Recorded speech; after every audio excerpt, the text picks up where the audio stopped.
નમસ્તે. દેશ અને દુનિયાના આજના તાજા અને અગત્યના સમાચારોમાં આપનું સ્વાગત છે.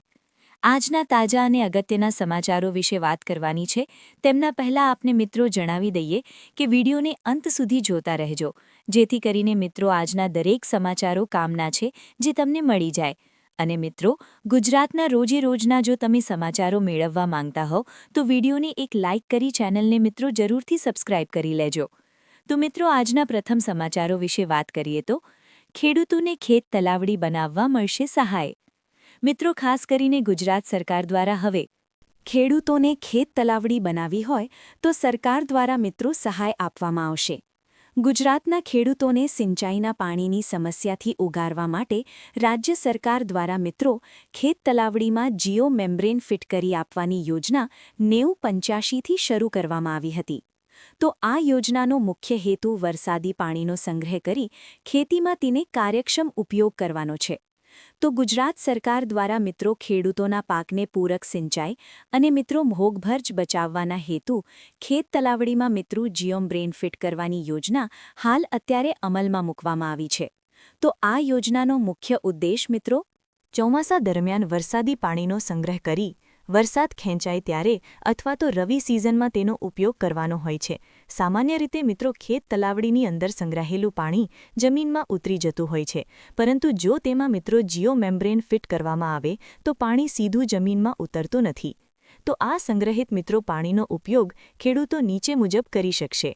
એટલે કે મિત્રો આ યોજનાની અંદર મિત્રો કોણ કોણ ખેડૂતો પાત્રતા છે? તો તમને મિત્રો જણાવી દઈએ કે આ યોજનાનો લાભ કોને મળશે. તો આ યોજના રાજ્યના તમામ ખેડૂતો માટે રહેલી છે, પરંતુ તે માત્ર પસંદગીના જિલ્લા અને તાલુકાઓમાં જ લાગુ પડશે. તો આમની અંદર મિત્રો સરકારી સહાય મળવાની છે. જે પણ ખેડૂતોએ મિત્રો સ્વખર્ચે ખેત તલાવડી બનાવી છે તેમને મિત્રો સરકાર દ્વારા જીવન બ્રેઇન ફિટ કરી આપવામાં આવશે. મિત્રો, આ યોજનાની અંદર મિત્રો ફોર્મ ભરાવાનું હોય તો જરૂરી દસ્તાવેજોની વાત કરી દઈએ તો 7-12-8 ની નકલ અને 6 રેકોર્ડની નકલ. ત્યાર પછી મિત્રો આધાર કાર્ડની નકલ, સોગંદનામું અને બાંયધરી પત્રક. કેવી રીતે મિત્રો અરજી કરવાની રહેશે? તો ખેડૂતોએ મિત્રો આ યોજના માટે ઓનલાઈન મિત્રો jeettalawadi.gujaratmitro.in પર જઈને નોંધણી કરાવી શકે છે. આમની નોંધણી મિત્રો ઓનલાઈન કરવાની રહેશે. પછીના સમાચારો વિશે વાત કરીએ તો ખેડૂતોની ચિંતામાં વધારો. 3 દિવસ બાદ મિત્રો ફરી ગુજરાતમાં પવન અને ગાજવીજ સાથે વરસાદ મિત્રો ખાબકશે. તો ગુજરાતમાં કાળઝાળ ગરમીનો પ્રકોપ શરૂ થયા ત્યાંથી જ કુદરતનો મિજાજ ફરી બદલ્યો છે. તો રાજ્યમાં આગામી દિવસોમાં ફરી એકવાર માવઠાનો ભય તોડાઈ રહ્યો છે. હવામાન નિષ્ણાંત પરેશ ગોસ્વામીના જણાવ્યા અનુસાર અરબી સમુદ્ર તરફથી આવતા પવનો અને મિત્રો વેસ્ટર્ન ડિસ્ટર્બન્સની સક્રિયતાને કારણે ગુજરાતના વાતાવરણની અંદર પલટું આવવા જઈ રહ્યો છે. આવનાર સમયની અંદર શું મિત્રો આગાહી છે? તો હવામાન નિષ્ણાંત પરેશ ગોસ્વામીએ જણાવ્યું છે કે એક મજબૂત વેસ્ટર્ન સક્રિય થવાને કારણે તેની ટ્રક લાઇને ગુજરાત સુધી લંબાવવાની શક્યતાઓ છે. તો આ સિસ્ટમની અસરને આગામી 28 તારીખથી લઈ 30 તારીખ દરમિયાન રાજ્યના વિવિધ ભાગોમાં ગાજવીજ અને તેજ પવન સાથે કમોસમી માવઠું પડી શકે છે. 4 દિવસ અગાઉ જ મિત્રો રાજ્યના કેટલાક વિસ્તારોમાં ભારે માવઠું થયું હતું. તો ત્યારે હવે ફરી 4 દિવસ બાદ વરસાદી માહોલ જામશે. એટલે કે મિત્રો આમની અસર 25 તારીખથી લઈ 28થી લઈ 29 અને 30 તારીખ સુધી રહેવાની છે. 25 તારીખથી મિત્રો વાદળછાયું વાતાવરણ છે તે તમને જોવા મળશે. આજના સમાચારો વિશે વાત કરીએ તો 1 એપ્રિલથી બદલાશે આ 5 મોટા નિયમો. પાન કાર્ડ, પેટ્રોલ અને મિત્રો HRA પર થશે સીધી અસર. જાણી લો, પણ મિત્રો તમારા ખિસ્સા ઉપર કેટલો બોજ પડવાનો છે. તો નવું નાણાકીય વર્ષ 2023 અને 27 શરૂ થવાની સાથે જ મિત્રો 1 એપ્રિલ દેશના કેટલાક મિત્રો મોટા ફેરફારો લાગુ થવા જઈ રહ્યા છે. આ ફેરફારોની સીધી અસર સામાન્ય જનતા, ખાસ કરીને મિત્રો પગાર દ્વારા કર્મચારીઓ અને ટેક્સ પેપર પર પડશે. પાન કાર્ડ અને મિત્રો ક્લેમ, ક્રેડિટ કાર્ડ અને પેટ્રોલના ધોરણોમાં કરવામાં આવેલા આ ફેરફારો તમારા મિત્રો ટેક્સ પ્લાનિંગ અને માસિક બજેટ બંનેને પ્રભાવિત કરશે. સૌપ્રથમ મિત્રો ફેરફારની વાત કરી દઈએ તો અત્યાર સુધી નવું પાન કઢાવવા માટે માત્ર આધાર કાર્ડ એકમાત્ર દસ્તાવેજ તરીકે પૂરતું હતું. પરંતુ 1 એપ્રિલ 2026થી આ સુવિધા સમાપ્ત થઈ રહી છે. નવા નિયમો અનુસાર હવે પાન કાર્ડ કઢાવવા માટે અથવા તો તેમાં સુધારો કરવા માટે વધારાના સહાયક દસ્તાવેજો આપવા મિત્રો ફરજિયાત બનશે.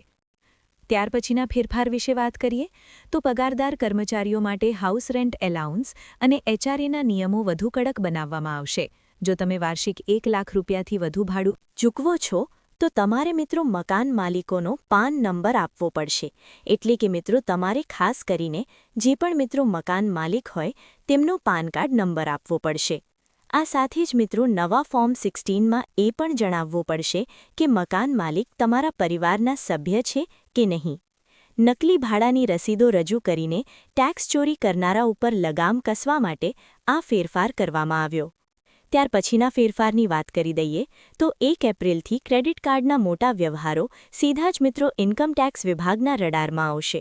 જો કોઈ વ્યક્તિ વર્ષમાં 10 લાખ રૂપિયાથી વધુનું ક્રેડિટ કાર્ડ બિલ ડિજિટલ માધ્યમથી ચૂકવે છે અથવા તો 1 લાખ રૂપિયાથી વધુનું પેમેન્ટ કેશમાં કરે છે તો તેમની જાણકારી વિભાગને આપવી મિત્રો પડશે. ત્યાર પછીના ફેરફારો વિશે વાત કરીએ તો સરકારે કરદાતાઓ માટે એક મોટી રાહત આપી છે. હવે તમે મિત્રો તમારો ઇન્કમ ટેક્સ ક્રેડિટ કાર્ડ પર દ્વારા મિત્રો ભરી શકશો, જે સુવિધા પહેલાં માત્ર નેટ બેન્કિંગ કે ડેબિટ કાર્ડ સુધી મર્યાદિત હતી. પરંતુ હવે મિત્રો સરકાર દ્વારા તમારો ઇન્કમ ટેક્સ ક્રેડિટ કાર્ડ દ્વારા મિત્રો ભરી શકશો. ત્યાર પછીના સમાચારો વિશે વાત કરીએ તો મહિલાઓને મળશે 40,000 રૂપિયાનું પેન્શન. આગામી વર્ષ યુપીમાં યોજાનારી વિધાનસભાની ચૂંટણીઓ પહેલાં મિત્રો તમામ રાજકીય પક્ષો હાલમાં પંચાયત ચૂંટણીઓની તૈયારીઓમાં વ્યસ્ત છે. આ સંદર્ભની અંદર મિત્રો મહિલા મતદારો તેમના પક્ષમાં લાવવાના પ્રયાસો શરૂ થવા જઈ રહ્યા છે. તો સમાજવાદી પાર્ટીના વડા અખિલેશ યાદવે મિત્રો તમામ મહિલા મતદારોને ધ્યાનમાં રાખીને એક મોટી જાહેરાત કરી છે. અખિલેશ યાદવે જણાવ્યું છે કે જો તેમનો પક્ષ 2027માં સરકાર બનાવશે તો તેઓ મહિલાઓને વાર્ષિક 40,000 રૂપિયા પેન્શન આપશે. વધુમાં નારી સમૃદ્ધિ સમાન યોજના શરૂ કરવામાં આવશે. સમાજવાદી પાર્ટીના વડા અખિલેશ યાદવે જાહેરાત કરી છે કે જો તેમનો પક્ષ 2027માં ઉત્તર પ્રદેશમાં સત્તામાં આવશે તો સમાજવાદી પાર્ટી પેન્શન યોજના હેઠળ ગરીબ મહિલાઓને વાર્ષિક 40,000 રૂપિયા મળવાના છે. ત્યાર પછીના સમાચારો વિશે વાત કરીએ તો ચણા રાઇડરની ટેકાના ભાવે ખરીદી શરૂ આવતીકાલથી. એટલે કે મિત્રો તમને જણાવી દઈએ કે આજથી જ મિત્રો રાજ્યભરમાં ચણા અને રાઇડરની ટેકાના ભાવે ખરીદી પ્રક્રિયામાં વિધિવત રીતે મિત્રો શરૂ થશે. સીએમ ભૂપેન્દ્ર પટેલના માર્ગદર્શન હેઠળ કૃષિ વિભાગે તમામ તૈયારીઓ પૂર્ણ કરી છે. ચણાની ખરીદી માટે 165 કેન્દ્રો ફાળવાયા છે, જ્યાં